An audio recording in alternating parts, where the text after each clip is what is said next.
I was the kind of employee who believed loyalty still meant something. First in the parking lot, last to leave.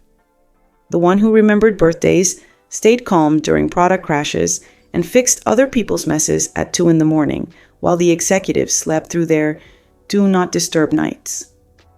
My name is Claire Monroe, and for 7 years, Northbridge Dynamics was my whole life. It wasn't just a job. It was the dream I'd scraped toward since college. A sleek glass tower in downtown Chicago, a badge that opened silent security gates, my name on reports that went straight to the C-suite.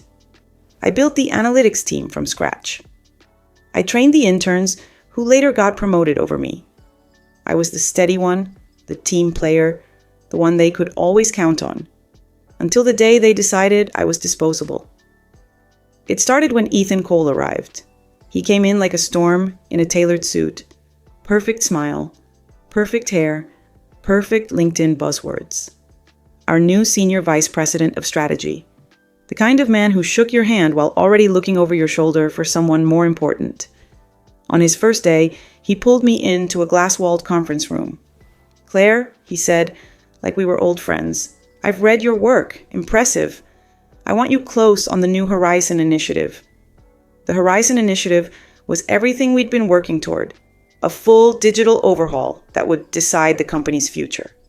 I'd built the forecast models, run the risk reports, prepared the scenarios no one else wanted to think about. I should have been excited. Instead, something in my chest tightened when he smiled. It was too rehearsed, too smooth, like a salesperson who already knows you're signing whether you want to or not. Still, I said yes. For 3 months, I lived in that project. Late nights, weekend calls, presentations rewritten at the last minute, because Ethan wanted more punch. I watched him take my slides, my data, my words, and present them to the board like they'd appeared in his head while he was sipping espresso. He'd stop mid-sentence, glance back at me, and say, "Claire pulled these numbers. She's great." Like a pat on the head could replace actual credit, the exhaustion I could handle, the erasing hurt. One night, close to midnight, I was the only one left on our floor. The city burned orange below the windows. My laptop fan whirred like it was about to lift off the desk. Ethan's version of my deck sat open on my screen, trimmed, polished, and stripped of my name. In the silence, my email pinged. It was from HR. Subject, performance review.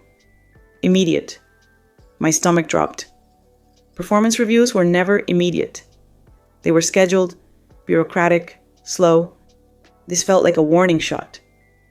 I stared at the subject line for a full minute before I clicked. "Hi, Claire. Given recent concerns around collaboration and communication, we'd like to meet with you tomorrow at 9 a.m. Please come. Prepared to discuss your role on the Horizon Initiative." Concerns. The word echoed in my skull. I barely slept. Every worst-case scenario rolled through my mind until the red numbers on my alarm clock blurred. The next morning, the conference room felt colder than usual. Ethan sat at one end of the table, leaning back like this was just another status meeting. Across from him was Dana from HR, tablet in front of her, lips pressed into a careful neutral line. A printed folder with my name on it lay between them like evidence. "Morning, Claire," Ethan said. "Let's talk." I sat down. My hands were already sweating. Dana cleared her throat. "We've had some feedback," she started, "about your attitude on the Horizon Initiative. There have been reports of you being resistant to direction." I blinked. "Resistant?" Ethan folded his hands. "You're brilliant," he said smoothly, "but I get a lot of pushback when I propose adjustments. It creates an atmosphere that isn't collaborative." I thought about the times I'd told him his promises to the board were reckless, that the timelines were fantasy, that cutting the testing phase was a disaster waiting to happen. I thought about the moments he'd given me that tight smile and said, "Don't worry, I'll handle it." "So you're saying," I replied slowly, that me telling you the truth is a problem. Dinah shifted in her chair. We value honesty, she said quickly, but the way it's communicated matters. I stared at them both. This wasn't a review. It was a setup. They talked for 20 more minutes about fit, about tone, about the need to get on board with leadership vision. Not once did they mention the weekends I worked, the product launch I saved, the clients who emailed my boss to thank me by name. By the end, Dana let out a rehearsed sigh. Given everything, the company has decided to terminate your employment. Effective immediately. The words didn't sound real. My ears rang. I felt like I was watching a scene from outside my own body. Ethan's face was sympathetic enough for a camera. This is tough, he said softly. You're so talented, Claire. This is just not the right fit anymore. Not the right fit. I'd bent myself into shapes this company didn't even deserve. Now they were discarding me like I was yesterday's version of the app. Dana slid a paper across the table.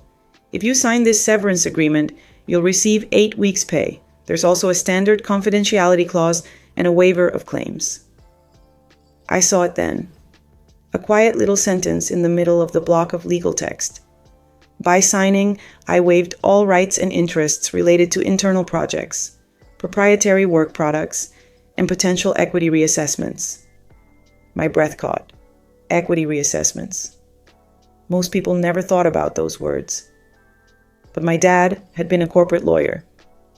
At dinner, he talked about contracts like other dads talked about sports. I knew enough to recognize a landmine when I saw one.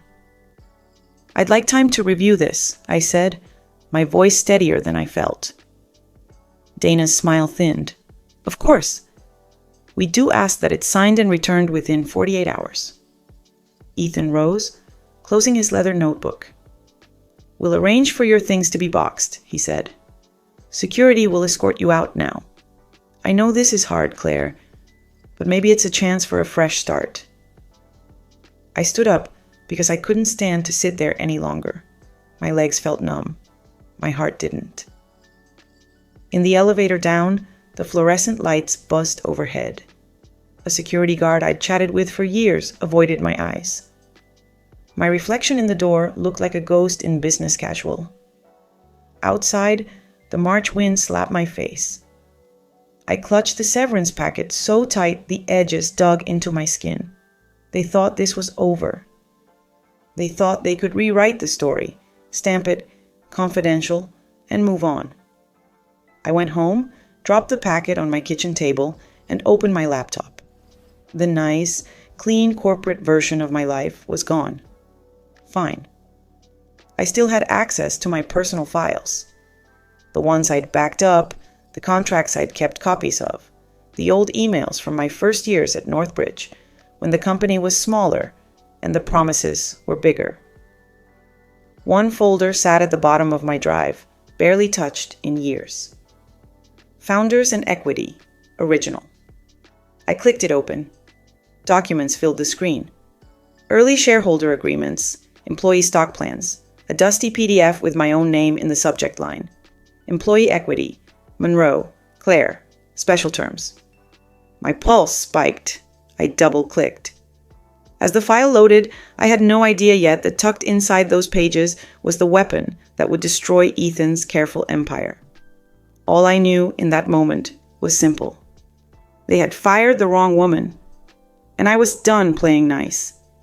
I stared at the document on my screen, the text blurring as old memories pushed their way back. 7 years ago, when Northbridge was nothing more than a scrappy startup renting 2 floors of a half-finished building, the founders were desperate to keep good people. They couldn't afford competitive salaries, so they offered something else. Founders' Equity. A tiny slice of the company, issued quietly, verbally promised, and wrapped in more special terms than most people ever bothered to read. But I had read them, and now those forgotten pages were the only thing keeping me upright. I scrolled. My name appeared again and again. Equity Schedule C? conditional vesting, performance contribution. It was dense, legal, full of clauses written by people who thought no one would ever dig this far. Then I saw it.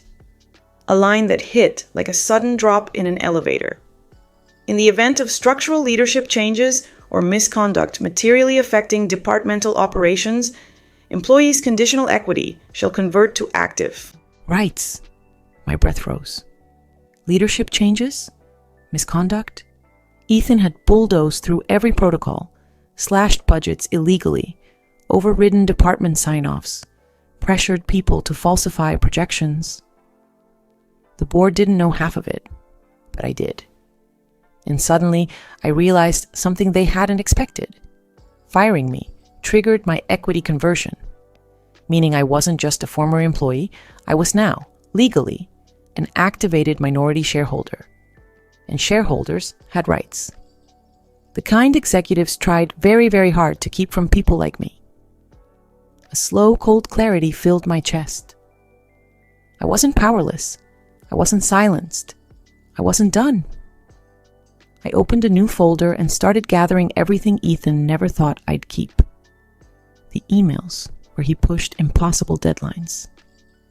The Slack messages where he ordered changes without documentation.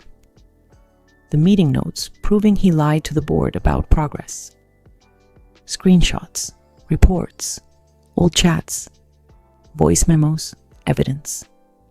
Every piece was a thread I could pull until the whole suit of his reputation unraveled. By sunset, my living room floor was covered in papers and printouts. My laptop hummed like it knew we were plotting something big.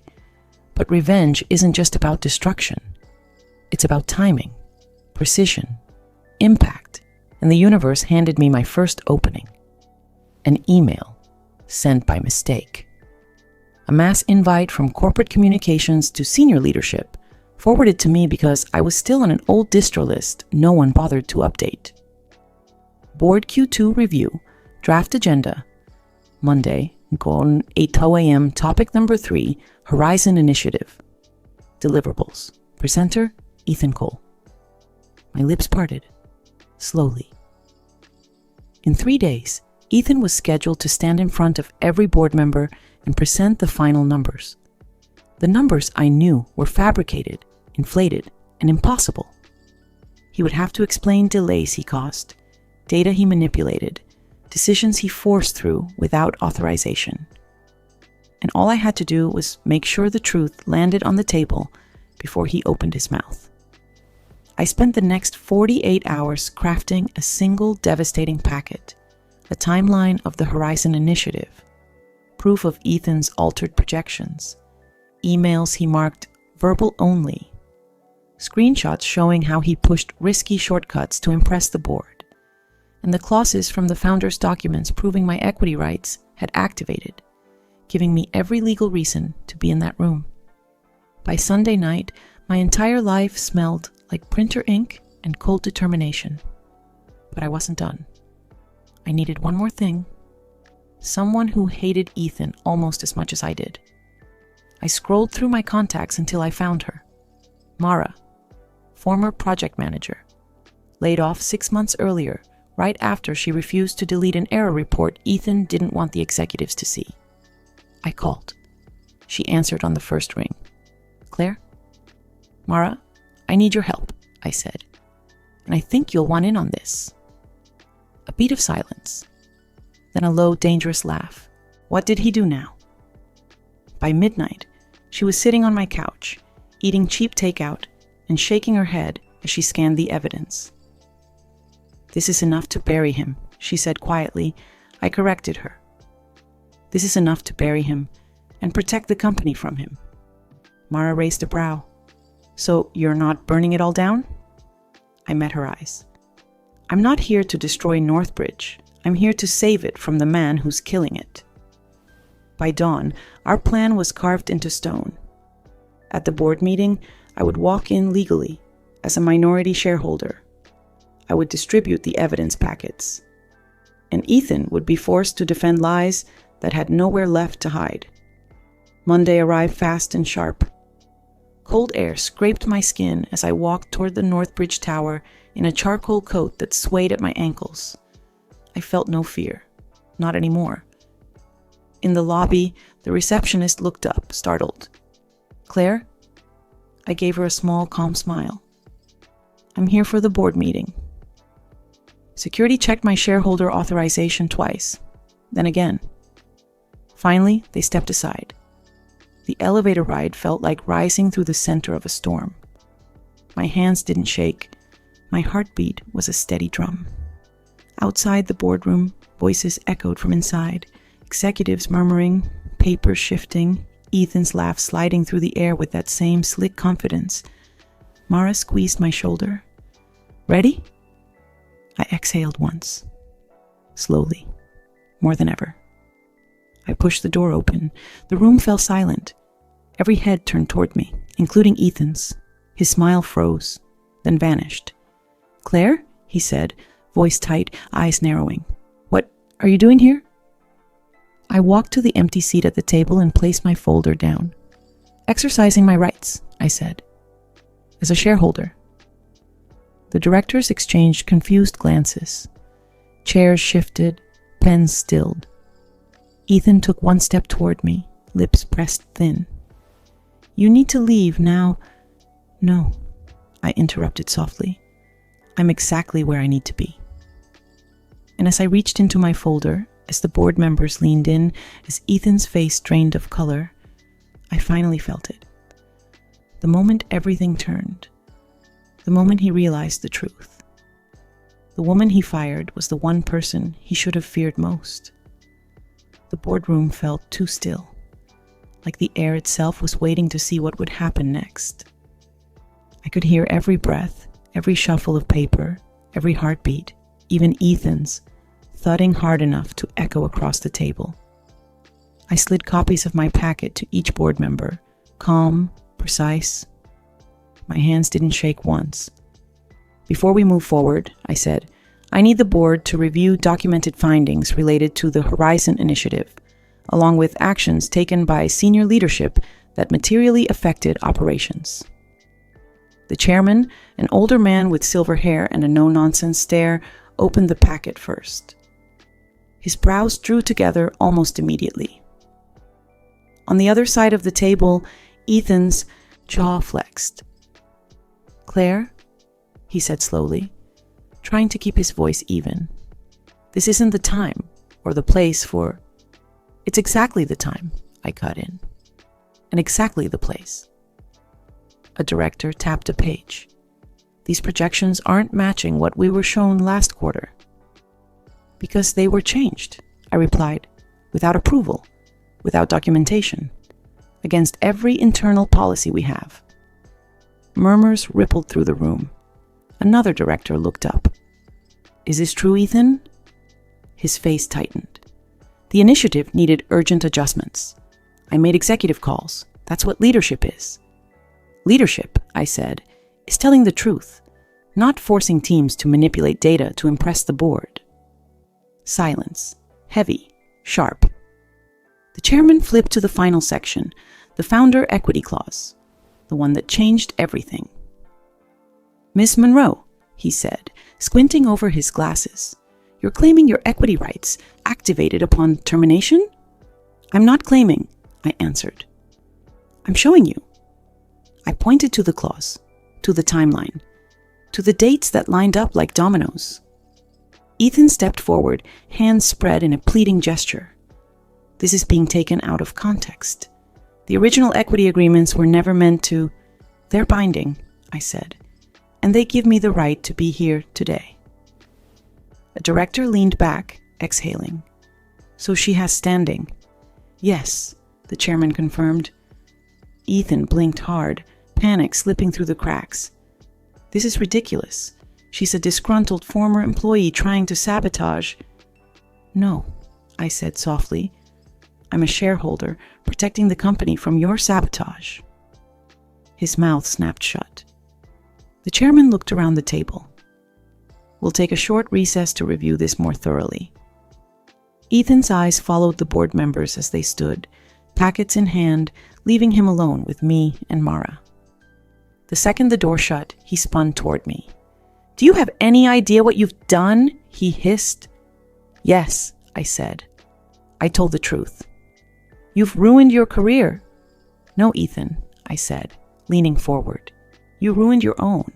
I just stopped you from taking everyone else down with you." His face twisted. Rage, fear, disbelief, all tangled into something ugly.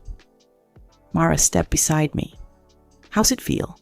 she asked him, her voice cold. "Getting caught doing the same thing you fired us for refusing to cover up?" He didn't answer, because there was no answer. 20 minutes later, the board returned. Their footsteps were loud, purposeful. Everyone sat. The chairman folded his hands. "Mr. Cole," he began, "we've reviewed Ms. Monroe's documentation.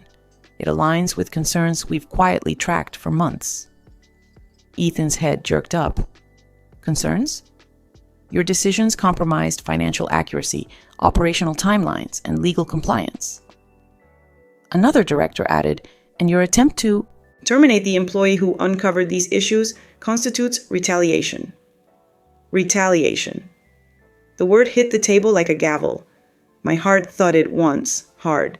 "Effective immediately," the chairman continued. "Your employment with Northbridge Dynamics is terminated." Ethan stood stunned. "You're firing me? Based on her?" The chairman didn't blink. "Based on your actions." Security entered quietly. Ethan's face crumpled, anger and terror mixing like poison. He pointed at me. "You'll regret this." I met his glare without flinching. "No, I'll remember it." He was escorted out, his footsteps fading down the hall he once strutted through like he owned it. The board turned back to me. "Ms. Monroe," the chairman said, "we'd like to discuss your future with Northbridge, both as a shareholder and potentially in a leadership capacity." Mara grinned beside me. I breathed in slowly. The air tasted different now, clean, sharp, like the first deep breath after a storm. "I'm willing to talk," I said, "but only if we rebuild this place the way it was meant to be." The chairman nodded. "That's exactly what we need." When I left the boardroom, the sun was rising through the east windows, casting gold across the floor. For years, I'd walked those halls in exhaustion, doubt, and fear. Now I walked them in power. I didn't destroy the company. I didn't burn anything down. I simply removed the man who thought I'd stay silent, and in doing so, I finally reclaimed what was mine.